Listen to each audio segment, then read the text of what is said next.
Yang terhormat Bapak-bapak, Ibu-ibu, salam Pancasila. Bapak-bapak, Ibu-ibu yang melihat video saya ini, tolong jangan lupa subscribe, like, dan di-share.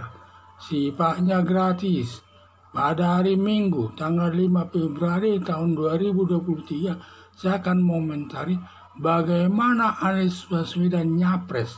Utangnya saja kepada Sandiaga Uno 50 miliar belum dibayar. Anies Baswedan telah nyapres yang elektabilitasnya menduduki ranking ketiga setelah Ganjar Pranowo dan Prabowo Subianto. Menurut informasi, untuk nyapres harus punya dana minimal 100 miliar. Bagaimana Anies Baswedan nyapres? Utangnya saja kepada Sandiaga Uno sebesar 50 miliar belum dibayar.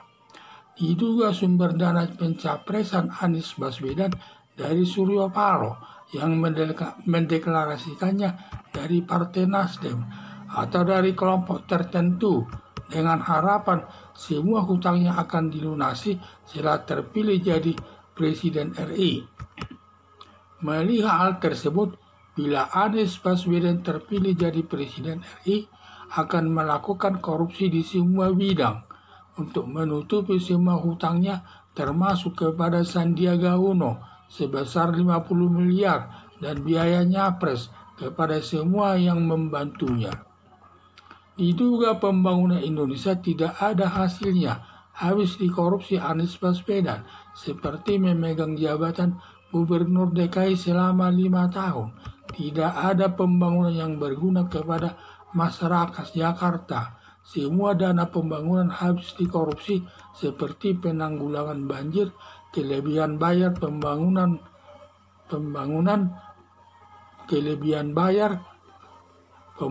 rumah rakyat dengan uang muka 0%, masalah Formula E, masalah sembako sebesar 2,82 triliun berupa beras tanpa dibagikan kepada anggota masyarakat Jakarta hingga berasnya membusuk di gudang. Anies Baswedan hanya pintar bermain kata-kata, tetapi realisasinya tidak ada. Harapan saya, Anies Baswedan bayar dulu hutangnya sebesar 50 miliar kepada Sandiaga Uno sebelum maju nyapres, atau Anies Baswedan mengurungkan niatnya untuk nyapres kalau tidak punya uang, karena untuk nyapres membutuhkan dana besar.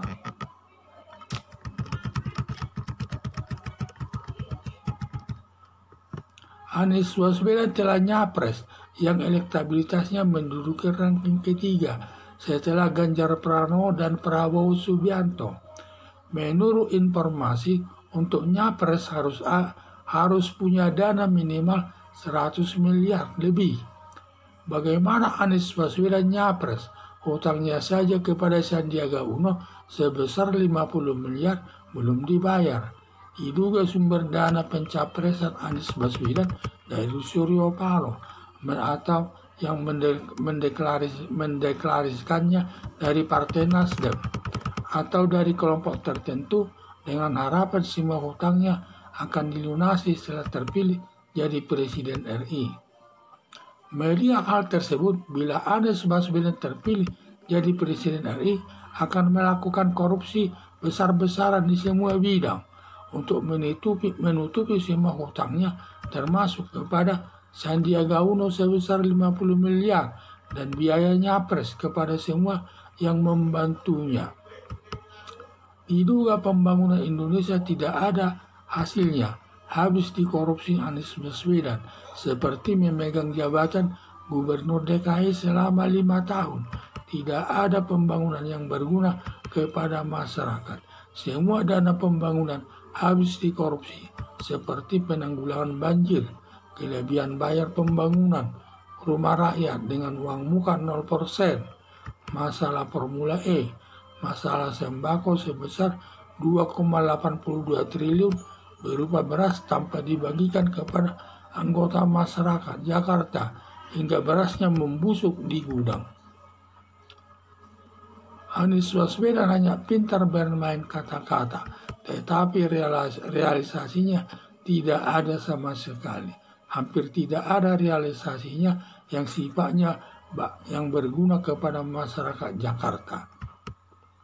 Harapan saya, Anies Baswedan bayar dulu hutangnya sebesar 50 miliar kepada Sandiaga Uno sebelum maju nyapres, atau Anies Baswedan mengurungkan niatnya untuk nyapres kalau tidak punya uang, karena untuk nyapres membutuhkan dana besar. Sekian dan terima kasih.